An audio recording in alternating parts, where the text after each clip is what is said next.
क्या आप जानते हैं आपकी रसोई में रखा एक साधारण सा केला सिर्फ भूख मिटाने वाला फल नहीं है, बल्कि इसमें फाइबर, पोटेशियम और कई ज़रूरी पोषक तत्व पाए जाते हैं।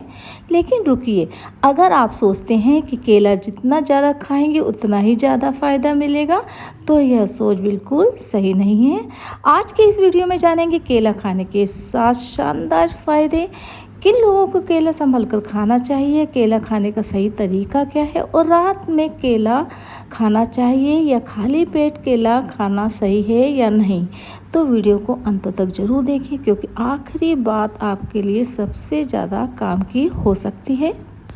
पहला फ़ायदा, तुरंत ऊर्जा देता है। केला प्राकृतिक कार्बोहाइड्रेट्स का अच्छा स्रोत है।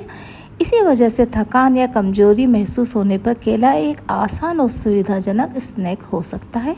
सुबह की भागदौड़ हो, व्यायाम से पहले कुछ खाना हो या दिन के बीच हल्की भूख लगी हो, तो केला एक अच्छा विकल्प हो सकता है।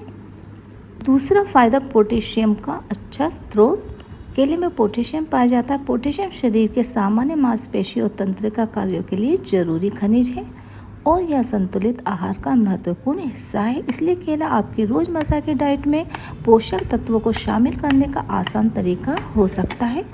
तीसरा फ़ायदा, पाचन के लिए उपयोगी होता है। केले में फाइबर होता है। फाइबर हमारे पाचन तंत्र के लिए महत्वपूर्ण है और ये हमारे मोशंस के लिए भी अच्छा होता है। खासकर केला जब संतुलित मात्रा में और पूरे फल के रूप में खाया जाता है, तो यह आपकी डाइट में फाइबर बढ़ाने का आसान तरीका है। चौथा फ़ायदा, विटामिन B6। केले में विटामिन B6 पाया जाता है। यह शरीर में कई महत्वपूर्ण प्रक्रियाओं में भूमिका निभाता है। यानी स्वाद के साथ साथ केला आपको कई जरूरी पोषक तत्व भी देता है। पांचवा फ़ायदा, विटामिन C और एंटीऑक्सीडेंट होता है। केले में विटामिन C और विभिन्न प्रकार के एंटीऑक्सीडेंट यौगिक भी पाए जाते हैं, इसलिए इसे संतुलित और विविध आहार का हिस्सा बनाया जा सकता है।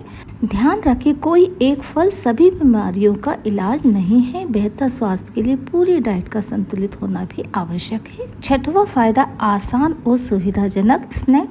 केले की सबसे बड़ी खासियतों में से एक है इसकी सुविधा। ना इसे पकाने की ज़रूरत, ना काटने की ज़रूरत और ना ही किसी खास तैयारी की। बस छीलिए और खाइए। या तो आप दूध में भी इसे अच्छे स्वादिष्ट बनाने के लिए एक इलायची डालकर खा सकते हैं। यही वजह है कि यात्रा, ऑफिस या वर्कआउट के आसपास केले एक सुविधाजनक फल बन जाता है। सातवां फ़ायदा, कच्चे और पके केले में फ़र्क।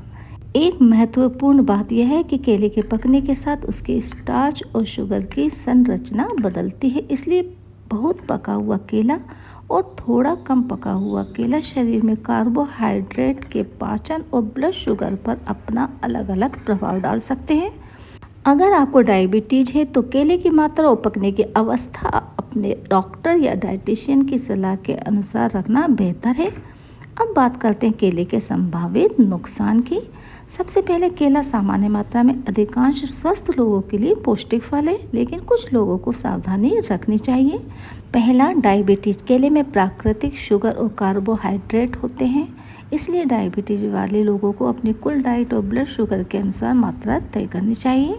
दूसरा, किडनी की बीमारी। जिन लोगों को किडनी की समस्या है और जिन्हें पोटेशियम सीमित करने की सलाह दी गई है, उन्हें केला खाने की मात्रा डॉक्टर या डाइटिशियन से पूछकर तय करनी चाहिए। तीसरा, ज़रूरत से ज़्यादा खाना। कोई भी पौष्टिक भोजन ज़रूरत से ज़्यादा लेने पर आपकी कुल कैलोरी और कार्बोहाइड्रेट्स की मात्रा बढ़ा सकती है। इसलिए केला फ़ायदेमंद है, लेकिन मात्रा का ध्यान रखना भी उतना ही ज़रूरी। क्या रात में केला खा सकते हैं? रात में केला खाना हर व्यक्ति के लिए नुकसानदायक है। ऐसा कोई सामान्य नियम नहीं है। असल बात आपकी पूरी डाइट, आपकी व्यक्तिगत ज़रूरत और स्वास्थ्य स्थिति पर भी निर्भर करती है। इसलिए रात में केला बिल्कुल नहीं खाना चाहिए। जैसी बात को बिना संदर्भ के सच मानना सही नहीं है। आखिर में सबसे ज़रूरी बात, केला कोई चमत्कारी दवा नहीं है। यह एक पौष्टिक फल है जिसमें fibre, potassium, vitamin B6, vitamin C और अन्य पोषक तत्व पाए जाते हैं। इसलिए इसे संतुलित आहार में शामिल करें, लेकिन अपनी स्वास्थ्य स्थिति के अनुसार मात्रा का ध्यान रखें। अगर आपको यह जानकारी उपयोगी लगी हो तो वीडियो को लाइक करें, अपने परिवार के साथ शेयर करें और ऐसे ही आसान और भरोसेमंद स्वास्थ्य जानकारी के लिए चैनल को सब्सक्राइब जरूर करें और कमेंट में बताइए आप दिन में कितने केले खाते हैं। तो नमस्कार दोस्तों, अगली वीडियो में हम फिर से मिलेंगे। आप स्वस्थ रहें, मस्त रहें।